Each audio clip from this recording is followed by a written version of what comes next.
உடனடியாக சண்டை நிறுத்தம் வேண்டும். பாலஸ்தீன பிரதமருக்கு பிரதமர் நரேந்திர மோடி திடீர் கடிதம்.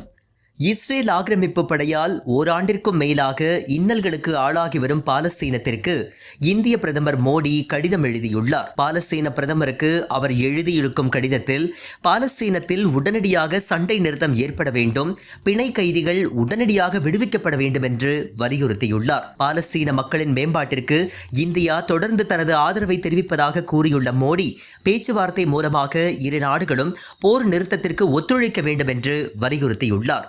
பாலஸ்தீனத்தில் தற்போது நிலவும் பாதுகாப்பு மற்றும் மனிதாபிமான நிலை குறித்து இந்தியா மிகுந்த கவலை கொள்வதாகவும் குறிப்பிட்ட அவர், ஒரு இடத்தில் கூட இஸ்ரேல் பாலஸ்தீன மக்கள் மீது நடத்தி வரும் தாக்குதல் பற்றி குறிப்பிடவோ இஸ்ரேலை கண்டிக்கவோ இல்லை.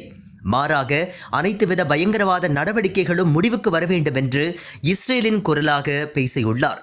அது மட்டுமின்றி இறையாண்மையுடன் கூடிய சுதந்திரமான பாலஸ்தீனம் இஸ்ரேலுடன் இணைந்து அமைதியாக வாழ்வதை இந்தியா ஆதரிப்பதாக குறிப்பிட்டுள்ள மோடி, இஸ்ரேலுடன் இணக்கமான உறவை ஏற்படுத்திக் கொள்ளும் பட்சத்தில் பாலஸ்தீனத்தின் வளர்ச்சி மற்றும் மக்களுக்கு தேவையான திட்டங்களை அமல்படுத்துவதில் இந்தியா துணை நிற்கும் என்று தெரிவித்துள்ளார்.